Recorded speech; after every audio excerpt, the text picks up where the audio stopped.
Bar association में उपाध्यक्ष के पद पर चुनाव लड़ रहे हैं, क्या कहना है आपका? देखिए पत्रकार बंधु, ये बात सही है कि बार एसोसिएशन में मैंने जूनियर वाइस प्रेसिडेंट के लिए नॉमिनेशन कराया है और मेरी लड़ाई किसी से नहीं है। हाँ, ये भी सत्य है कि मेरे नॉमिनेशन को किसी मेरे भाई ने कंटेस्ट किया है, लेकिन मैं तो साहब चुनाव को लड़ना नहीं बल्कि लोगों के दिलों में को कैसे जीता जाता है इस चीज़ को सीखने का प्रयास कर रहा हूँ। मैं तो प्रक्रिया में हूँ साहब, इस सीखने की प्रक्रिया है, मेरी लड़ाई किसी से नहीं है पत्रकार महोदय, और बड़े प्रेम भाव से सब लोग यहाँ रहते हैं। वकील साहब, क्या अन्य चुनावों से किस प्रकार भिन्न मानते हैं यहाँ के इलेक्शन आप?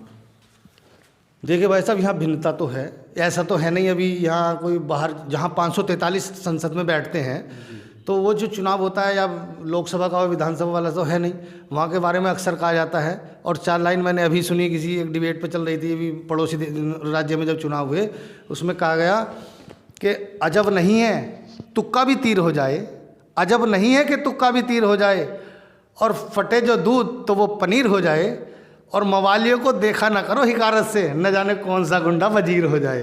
तो ये जो कहानी है ये यहाँ लागू नहीं होती, यहाँ बहुत डिफरेंट है। यहाँ मामला, यहाँ बहुत विद्वान लोगों का वोटिंग है साहब, और बहुत ही जिसे देश की सबसे पढ़ी लिखी जिसको कौम कहा जाता है वो लोग यहाँ वोटिंग करते हैं।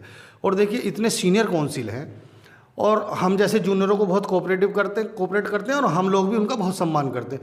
यहाँ कई आप देखिए वाईपी सिंह हैं, मेरे परम आदरणीय गुरु हैं, और विनय गुप्ता हैं, मित्तल जी हैं, और एक सीनियर मोस्ट काउंसिल और हमारे बाबू गजेंद्र सिंह एडवोकेट हैं।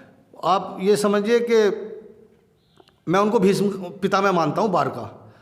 और यदि कि यहाँ किसी रेवेन्यू ऑफिसर को, एसडीएम महोदय हों या तहसीलदार साहब को कोई आवश्यकता किसी कानूनी जानकारी की होती है या किसी मुकदमे में किसी फाइल में उनको कोई जानकारी लेनी होती है तो वो उनको चाय पे बुलाते हैं, अपने आवास पे बुलाते हैं और वो उसकी जानकारी लेते हैं। और इसमें कोई बुराई भी नहीं है कि इससे क्या है, जजमेंट की क्वालिटी बढ़िया हो जाती है। तो यहाँ बहुत सीनियर मोस्ट काउंसिल हैं, सबका बहुत सहयोग रहता है। यहाँ चुनाव दूसरे प्रकार का होता है, छोटा सा चुनाव बड़े प्रेम भाव से होता है।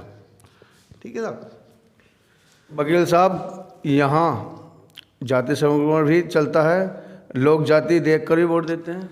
देखिए भाई साहब, आपने बहुत इंपॉर्टेंट क्वेश्चन पूछा और मुझे एक मिनट का समय इसमें दो।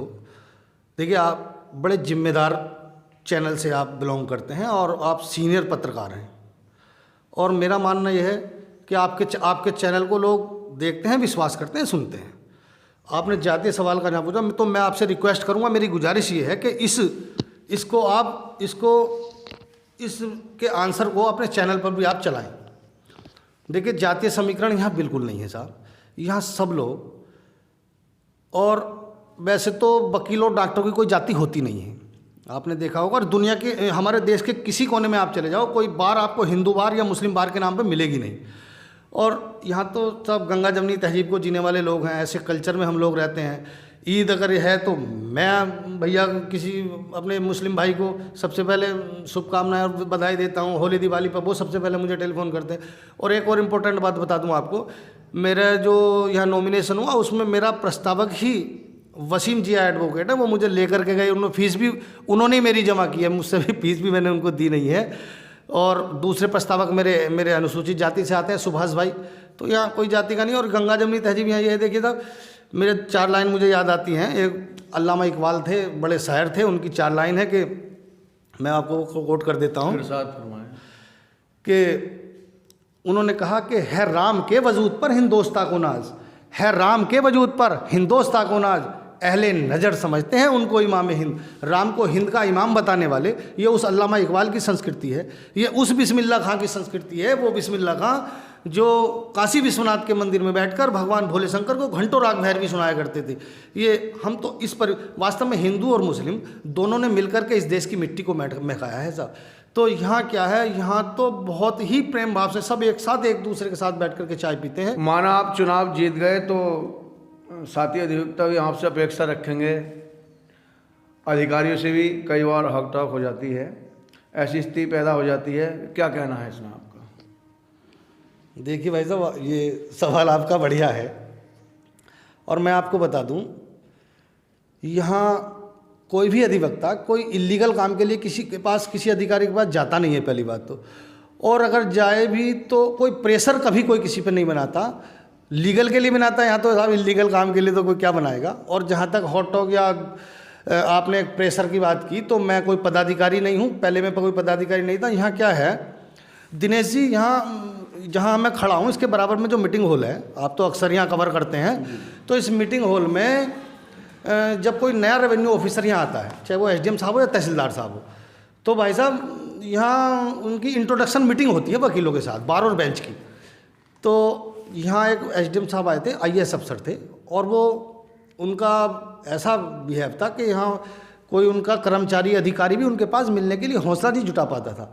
तो उनका जब यहाँ मीटिंग हॉल में उनका परिचय हुआ, परिचय सम्मेलन में सारे एसडीएम साहब बैठे थे, तहसीलदार साहब थे, तहसीलदार न्यायिक थे, और जहाँ न्यायिक का कमरा है, मैं जहाँ खड़ा हूँ, न्यायिक कोर्ट है ये, तो और नायब तहसीलदार थे, और सामने सभी सीनियर और जूनियर काउंसिल जो मीटिंग हॉल में वहाँ बैठे हुए थे। तो जब सबका मेरे भी नंबर वहाँ बोलने का आया, तो मैं ये बात इसलिए बता रहा हूँ कि दबंगई की या बोलने की, तो मैंने भी 4 पंक्ति उनको सुनाई, और देखना मैंने प्यार भी किया और डांटा, और इससे ज़्यादा कोई डांट नहीं सकता। मैं आपको वो सुनाता हूँ हूबहू जो मैंने वहाँ पढ़ी थी, और मेरी लाइन है वो। मैंने कहा कि गले से तहसील के कर्मचारियों को हमने लगाया, और एसडीएम तहसीलदार को उचित आदर दिलाया, और जितने अफसरान भी आए यहाँ पर प्यार से हमने सबको बिठाया। ये नहीं यूं ही आंखें किसी पर तानता है। वकील कह रहा, मैंने सारे वकीलों का प्रतिनिधित्व करते हुए 4 पंक्ति पढ़ी, और सभी ने मेरा, उस समय हम सब ने इस बात को एग्री किया। ये नहीं यूं ही, वकील कह रहा है, वकील का पूरी यूनिटी की तरफ से, ये नहीं यूं ही आंखें किसी पर तानता है, सहन करने का तरीका जानता है, पर करे सम्मान से खिलवाड़ कोई, तो कानूनी लिखा पढ़ी को ही धर्म तब यह मानता है। ये साहब वकीलों की परंपरा है यहाँ। और यह सब यदि कोई इलीगल या कोई अधिकारी नहीं सुनता, तो सब लोग आंदोलन के लिए तैयार रहते हैं, और वहाँ दरी बिछा कर भी बैठते हैं, और चाहे हड़ताल करनी पड़े बाहर की, तो चाहे 1 महीने तक चले, उसके लिए भी हम सब तैयार रहते हैं। तो यहाँ ऐसा नहीं है कि दबाव बनाना ज़रूरी है या वो, तो मैं समझता हूँ आपने, और आपके माध्यम से मैं ये भी अपील करना चाहता हूँ साहब चुनाव में, कि आपके चैनल पर मैं अभी सभी अपने सभी कनिष्ठ और वरिष्ठ सीनियर काउंसिलों से निवेदन भी करना चाहता हूँ, आप चैनल पर चलाएँगे कि वो मुझे साहब इस बार मौका दें। बहुत बहुत शुभकामनाएं। आपका भी बहुत बहुत धन्यवाद।